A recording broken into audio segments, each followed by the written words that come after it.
Hey friends everywhere. I am sitting in the parking lot from my church, and I wanted to give you an update regarding getting home from Kenya and what's going on now and the processing of it all. And anyway, I just wanted to share that with you. So on I don't know if I mentioned, but on Thursday we left Kenya about 8 p.m. on Thursday evening, and it took about 30 hours from door to door to get home, which is a long time to be traveling, but God was faithful. And while we were traveling, first off, something happened to me right before we left, and as we were all gathering and eating snacks before we went to the airport, I felt this overwhelming heaviness in my spirit. I was feeling something. I don't know what it was, because usually when I feel things like that, the Lord gives me a word with it. But I was feeling it. I had felt it earlier in the day and had asked for prayer because it was very heavy while we were in the mall of Kenya the final day. I don't know if I was feeling spiritual energies that were conflicting with mine. I don't know. But as we were about to go, I had to step away because I was about to fall apart. Went into my room, and I had a full-on panic attack, which I've never had before. And it was very strange for me, because in what I should have felt excitement, I was finally going home. Instead, I felt this anxiousness and being overwhelmed and something like all over me. And as I just began to cry and shake and so forth, I just remember feeling like a little girl sitting in a corner just wanting to go home. And that's what I felt and I told Kristen and Bonnie that as they surrounded me and prayed over me and stood in the gap, which is, I'm so grateful that I have people that are so kind and loving to recognize when you have that kind of need and are willing to stand in the gap when things come upon us. So later, as we got to the airport, I don't know, I had been battling a UTI, which was part of a response after the kidney stent was removed, of course, the Friday before I left for Kenya. And we were trying to get the right medicines, and I had added another medicine. So I don't know if that was part of why I started to feel so sick. But I ended up just very nauseous, couldn't hardly eat, and then my footing was very off. I felt literally like I was on something. So my body was thrown completely out of whack. And I told Bonnie, who was just a couple years younger than I, and then we had a 19-year-old intern with us. The three of us were traveling back home, and I said, listen, if I go down, I'm just warning you, I'm not real steady on my feet right now, and I don't feel right. So I just felt like I was under this huge attack before we got on the plane to go. Our first leg was to Paris, and we did get to Paris safely. I had given a video update from there, in which shortly after that I walked back over because it was time for us to get on the plane. We'd already been delayed an hour, and then I was told we were delayed again, and I said, we're not going to make our connector, because we were supposed to fly into Cincinnati and then on home to Atlanta. And so I said, I'm going to go up to the desk and I'm going to ask them, let them know that I don't think we're going to make it. And they agreed. And I said, well, I see a 5 o'clock opening for us to go straight through Atlanta, because I was only seeing the Delta side. And he said, well, how about a 2 o'clock? I can get you straight home to Atlanta, and you'll be home 2 hours earlier than anticipated. So that was wonderful. So all of the things that seemed to be going negatively and to struggle getting us home on time were actually going the other direction and getting us earlier and with only one more flight. So I just thank God for his travel mercies that he took care of us in that. We got home and got into Atlanta, and because of the craziness, my bag was still hanging out in Paris. But I wasn't concerned about it. I know how to pack accordingly. You don't leave anything on that bag that's important to you. So I had everything with me, and of course my bag arrived overnight, so I have everything with me now. And I got home, and I'm telling you, when you're gone that long, you start to feel, at least I did, you know, not just longing for my family, but truly appreciating them in a different way, and just wanted them. So when I got home, I hadn't told my husband. He was getting ready to prepare a fireworks show for our neighborhood, and he was walking out of the door into the garage, and here I came, and just the expression on his face and just what came out was completely genuine. And it was exactly what I needed to hear and feel in that moment. It was such a blessing to be able to be home and feel that love. And although Aiden would have given it to me, he had a buddy there, and he had to act all macho and just give me a half hug, and I'm playing a game. Later on, he did respond like I expected him to, and it made me feel good to even know that my teenager missed me. Well, I went down, I got showered and went down, so I had gotten home about 7:30 p.m. and I went down, and after I showered, I went down and watched our fireworks show, and I was so, oh my gosh, y'all can just imagine. I'd been up for so long, and then 30 hours of travel, and the off and on sleep on the plane. I was delirious. And I was even like unsteady with footing while I was down there, so I just tried to sit most of the time. But to just be able to be home, God knows that that's an important time for our family, 4th of July, and what we do there in the neighborhood. So I got to, you know, do that as well, and got home and crashed and just was out. Yesterday, I was in bed and trying to process, and today I still sit here and I'm trying to process everything I experienced, everything that I saw. It was so hard. And my husband and I will be celebrating 18 years tomorrow, and he had already planned for us to go out last evening for dinner at a restaurant that is special to us. And so we went, and as we walked in, and I said I would love to have a booth, and the woman says, well, here you go. And I thought it odd she wasn't walking us to our seat, and then my eyes adjusted, and there was my family sitting there waiting. My daughters and my son and the grandbabies and son-in-laws, and it was just perfect. It was our anniversary celebration, but it was a celebration with my children and grandchildren, and it was exactly what I needed for my heart, because I just longed to be with them again, you know. I'd been gone, hadn't seen them in almost 2 weeks, so for our family, that's a big gap. And to be on another continent, you know, I couldn't just get to them. And so it was just such a blessing to be able to get together last night. But at church this morning, I prepared myself because I felt like I was probably going to be crying. I'm very much in my emotions right now, as you can see, and I'm trying to hold it together. But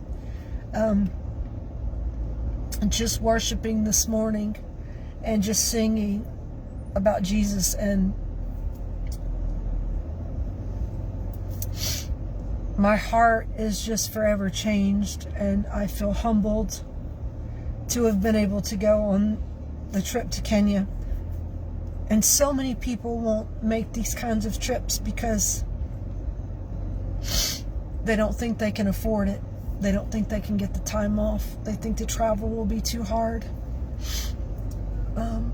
They're not prepared to have this. And I just want to say, it's worth it all. It's worth every single bit of that sacrifice. You know, I went to Honduras a year and a half ago, and that trip was completely different for me. My job was an evangelist.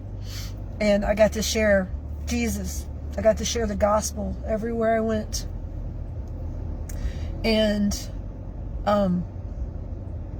many people came to faith in Jesus. And that was a beautiful experience. But this was completely different for me. Most of these people already knew Jesus. And they held on to him in a way that I've never seen. That every single moment of every single day is dependency on him. Knowing that God's going to provide that next meal when they don't know where it's coming from, and that he's going to take care of every need. And as I've shared, water was the big thing for these people. Not having clean water to drink from. And I didn't fully understand what that looked like until this trip. Something we take for granted. It's a necessity to live. You need water to live. And when I thought, even though it's dirty, you go down to the river and you get your bucket full. That's not what it was at all. There wasn't even water. And to watch the sweet Lady Mary scooping from a puddle to make the puddle clean. And then as the water rose back up, skimming it off of the top and then pouring it into her 5-gallon bucket, knowing that that would be the water that her family would drink. And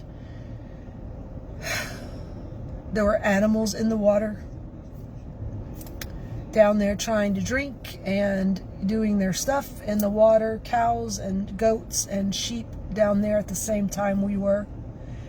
And it was just the visual, the reality of how so many people are living.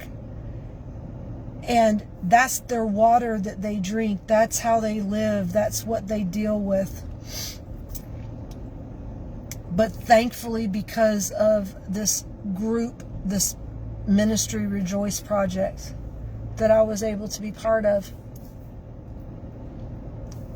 Mary's water was now being able to be filtered.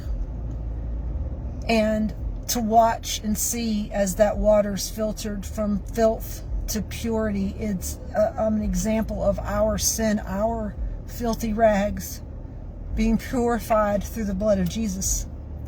And that's what we were able to share with them, that not only are they getting this clean water that will save them from illness and disease, but we were able to give them the living water of Jesus. That's what all of this represented. And to see the joy in their faces, even through the hardship that they faced. It was so hard for me to come out of that community and back to have a full solid meal and just here's a bottle of water, you know. And then to go to the mall the next day, you know, they were taking us one step at a time, acclimating us back into the culture that we would ultimately go back in.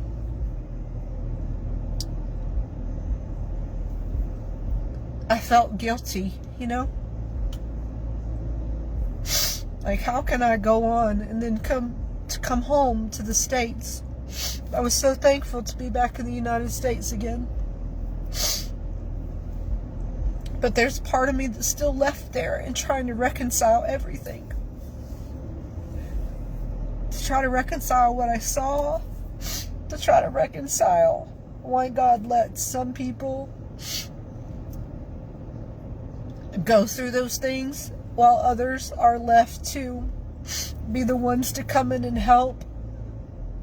That God has blessed me to the point where I'm able to go and do and be a part of serving in His name.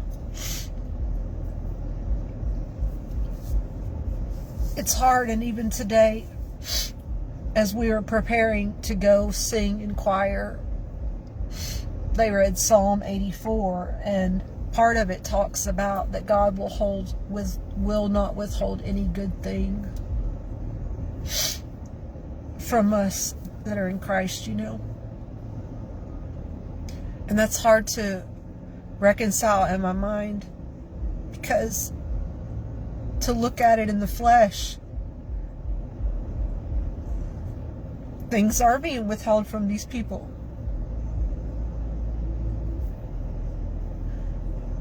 And I know in time it'll all make sense. But in the meantime, I just have to hold on to the fact that God is faithful, and all of us will be taken care of, because all of us in Christ will be taken care of. And He will allow some to go through it, and He will allow others to be there to help. He will allow others to be there for comfort, and He will allow others to be there to send and support. So I know I'm a mess, and I really hope you'll watch this video, share it in the group with your friends, tag them.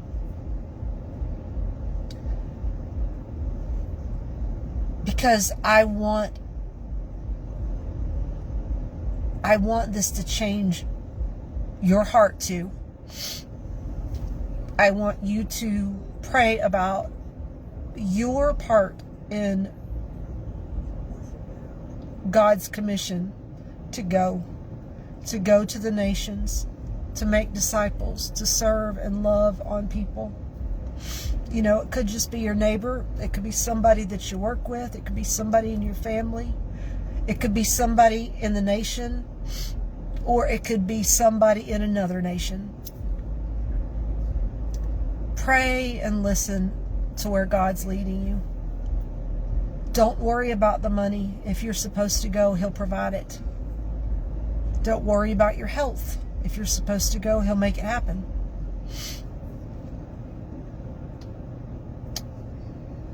Don't worry about whether or not you're equipped, because God will equip you to do whatever He has called you to do. And if you are called to send and support, I encourage you to give where you can, to send others that are able to go. This is the Sunday that a year ago I walked up the stairs to see my son and get him awake for church. And as I walked back down, favoring that right leg that still was not healed, I slipped and fell down the stairs, breaking my left leg and ankle. 4 days before I was supposed to go to Kenya. And while it was hard and I didn't understand why God wouldn't allow me to go, He showed up in so many ways throughout this past year. Even through allowing me to get to Kenya this year with another attack, the kidney stone, and all of the pain that I felt the day before I left. God was there, and He took care of me all through the trip. And He still allowed me to go when the enemy just didn't want to let up. God prevailed, and He let me go. Because this was my time. This was my season. And I'm so thankful. And I wanted to encourage you with that today. The Rejoice Project is the ministry that we were underneath. And you can go to rejoiceproject.org and see everything that they're doing. You can support them to help get the wells drilled, and you can help to get water filtration systems to the different communities and to their homes, and what they're doing in the schools. And friends, for most of us, $100 is nothing. I throw away that money all the time. I just think, God, if I had used my money more wisely, what could I have done for the kingdom? But now I understand, and I see another way to help, and I invite you to help too. That $100, gives a water filtration system to the family. It helps pay the water ambassadors for training. They get 3 visits during the year to make sure it's working, to make sure the people know what they're doing, to make sure the system is running right. It's guaranteed or warranted for 10 years. They get a Bible in their language, and they are taught that this is not just life-giving water, but this is the living water provided by Jesus Christ, that is what they need. And it's showing them how much they are loved. And this family can be helped by having this clean water to save them from sickness, illness, the medical bills, everything that they're dealing with, and allows them to reinvest into their children in the future, to be able to pay school fees, to be able to go do what they have to do to pay for food for their families. They don't live like we do. They have little farms, and if they have to wait for the rain season for crops, and then they have to hold that money to last them all year, because when the rain season is gone, they have to look for work. It's so hard on them. I just needed to share my heart and ask you to invest in that. Whether you invest in the Rejoice Project, invest in the kingdom, pray and see where God would lead you. Thanks for watching, friends.